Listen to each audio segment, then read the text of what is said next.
Everyone remembers Moses opening the sea. Almost nobody talks about the moment that closed Canaan to him, and that is where the simple version of Moses starts to crack.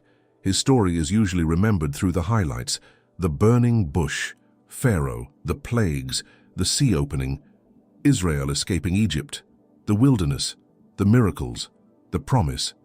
Basically, Moses had the kind of resume that makes one bad afternoon seem impossible. But near the end of his journey, there is a scene that does not fit comfortably beside all those victories. No Pharaoh, no Egyptian army, no giant enemy waiting on the other side. Just Moses, a group of angry Israelites, and a rock. Apparently, after surviving one of the most powerful rulers in the ancient world, the thing Moses really needed to watch out for was geology. The Israelites were in the wilderness again, and there was no water, so they complained. Again. This was not exactly breaking news. Moses had spent decades listening to people complain about hunger, thirst, danger, leadership, food, lack of food, and sometimes the food they had specifically asked for. 40 years of leadership had apparently not turned Israel into a calm, low-maintenance travel group.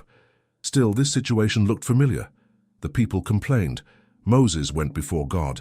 God gave an instruction. Water would come. Normally, that would be the end of the scene. Except this time, Moses did something that changed the ending of his own story. And the problem was not simply that he hit a rock. That is the easy version. The deeper problem was what happened between God's instruction and Moses' reaction. Because Moses was not just another irritated man in the desert.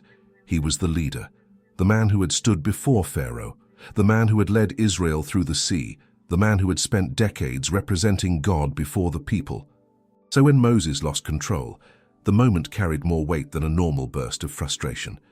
It is like spending an entire career leading a team toward one final goal, surviving every disaster along the way, and then discovering that one moment of losing control cost exactly the thing waiting at the finish line.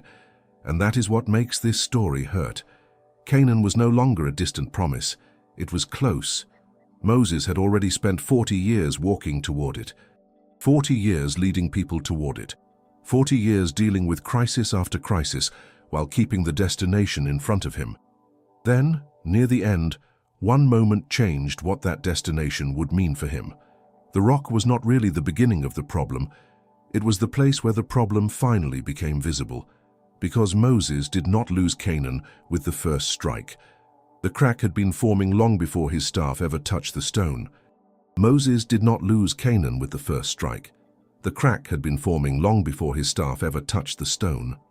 By the time Israel reached that moment, Moses had already spent decades carrying pressure that almost never stopped. 40 years in the wilderness, 40 years of complaints, 40 years of arguments, shortages, fear, rebellion, and emergency meetings that somehow kept happening in the middle of nowhere. He had faced Pharaoh. He had watched Egypt collapse under the plagues. He had led Israel through the sea. He had climbed Sinai. He had come back down from Sinai and discovered that the people had used his brief absence to build a golden calf, because apparently 40 days without supervision was enough time to invent an entirely new national problem. And Moses kept going.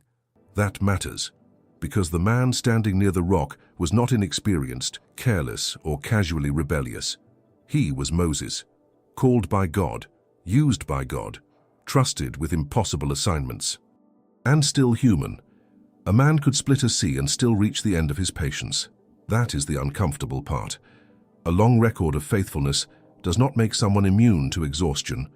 Moses had spent years standing between God and the people, and sometimes between the people and themselves. When they were afraid, he led. When they rebelled, he intervened.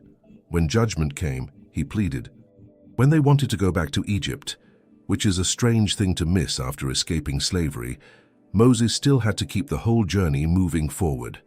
So by the time another crowd gathered to complain about water, this was not one isolated frustration. It was pressure meeting repetition, the same kind of crisis, the same kind of accusation, the same leader expected to absorb it again. And that is where the story becomes more dangerous than it first appears. Because pressure rarely announces what it has been storing. It just waits for the right moment to expose it. Moses had survived enormous public crises, but sometimes the moment that reveals a person is not the biggest crisis. It is the familiar one that arrives when patience is already gone. That is what makes the rock scene so sharp. The strike had not happened yet. Nobody looking at the rock could see how expensive the next few seconds would become. The command had not been broken yet. But the emotional distance between Moses and the people had already changed. He was not walking into that moment fresh. He was walking into it carrying years of frustration. It is like holding an entire structure together for decades, then reacting badly during the one meeting where everyone expected calm. The mistake may happen in seconds. The pressure behind it does not. And then God gives Moses something that should have made the next step simple. A clear instruction. No guessing. No complicated strategy. No 10-step wilderness plan, just a command. And now the story turns on one question. Will Moses follow it exactly, or will 40 years of pressure speak first? Then the decisive moment arrives, and Moses does something different from what God told him to do. That is where the story changes. Up to this point, the pressure explains the atmosphere. It does not explain away the choice, because now there is a clear instruction. God tells Moses to take the staff, gather the people, and speak to the rock.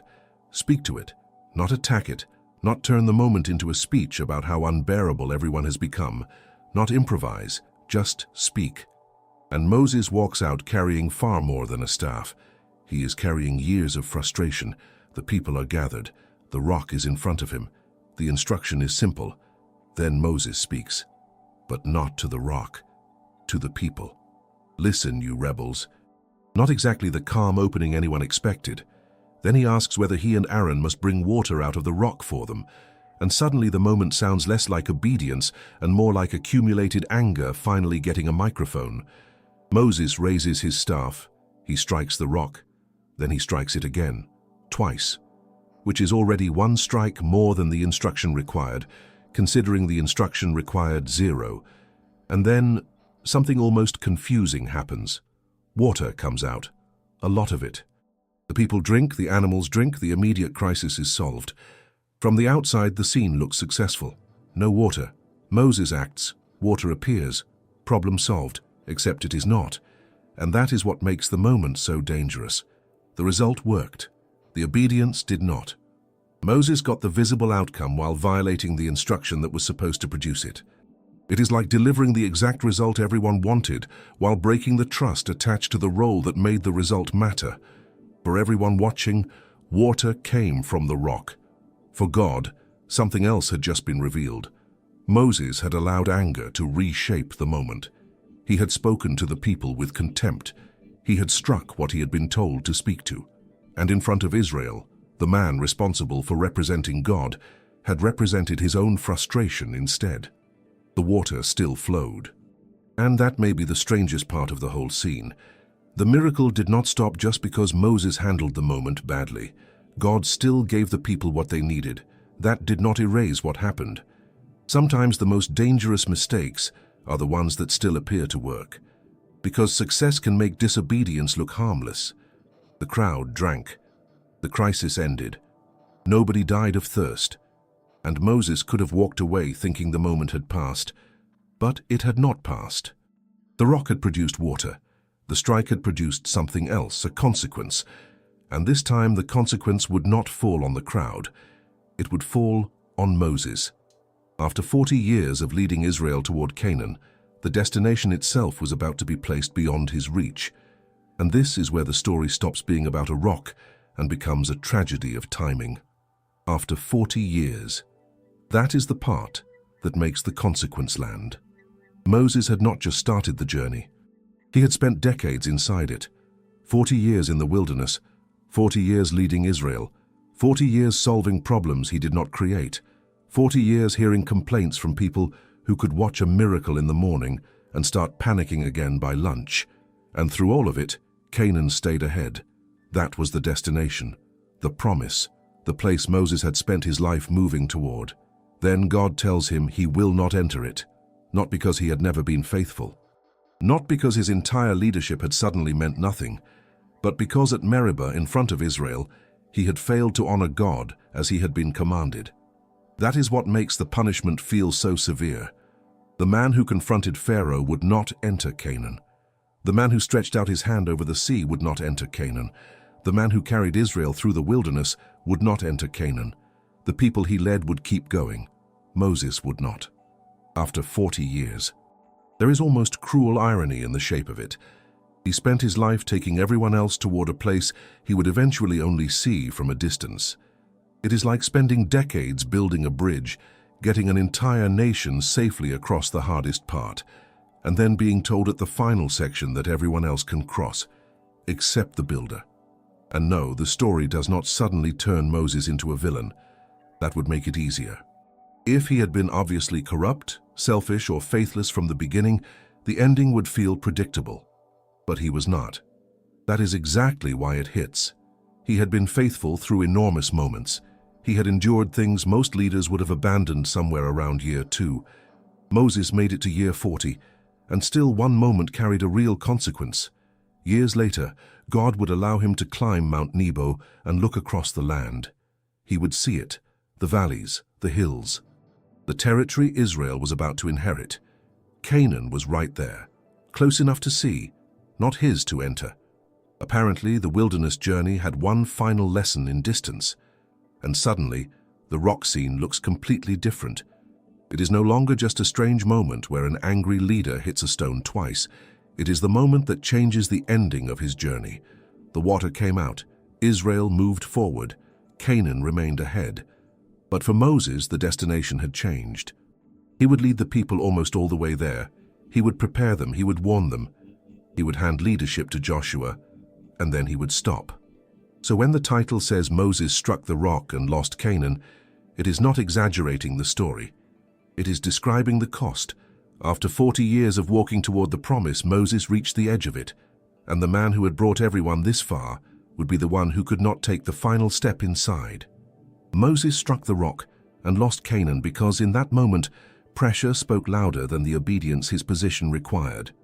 That is the center of the story. Not that Moses suddenly became a bad man. Not that 40 years of faithfulness disappeared. Not that one mistake erased everything he had done. It did not. He was still Moses. The man who answered the call. The man who stood before Pharaoh. The man who led Israel out of Egypt. The man who crossed the sea, climbed the mountain, carried the law, interceded for the people, and somehow survived decades of leading a nation that treated complaining like a spiritual gift. He had done almost everything anyone could ask of a leader. And that is exactly why the rock matters. Because this is not the story of an obvious failure finally getting what was coming. It is the story of a faithful man making one costly mistake in the place where precision mattered most. God had given an instruction. Moses reacted out of frustration. The water still came, the people still drank, the journey still continued. But Moses would not enter the land he had spent 40 years walking toward. That is a difficult ending, because it refuses to make the story simple. Moses was not rejected as if his entire life meant nothing. His leadership still mattered. His faithfulness still mattered. His relationship with God still mattered. But the consequence mattered too. Some mistakes do not erase an entire life. They can still carry a real price.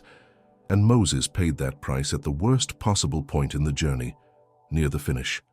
He would see Canaan. He would prepare Joshua to lead Israel into it. He would watch the next generation stand ready to receive what had been promised. But he would not cross over with them. It is like running almost an entire marathon, seeing the finish line ahead, and discovering that the final step is no longer yours to take. Brutal timing. Biblical stories are not always generous with comfortable endings. Moses had spent decades leading everyone toward Canaan. Then, one moment at a rock changed how his own journey would end. That does not make the 40 years meaningless. It makes the final moment more expensive, because the greater the responsibility, the more weight a moment of failure can carry. Moses had represented God before Israel for decades. At Meribah, frustration took over that representation, and the consequence followed him all the way to the edge of the Promised Land. So yes, everyone remembers Moses opening the sea. They should. But the sea was not the only boundary that defined his story. One opened in front of him, another stayed closed. After 40 years, Moses guided Israel all the way to Canaan. He just did not enter it. Which misunderstood Bible story should be simplified next? Aaron, Joshua, or Samson?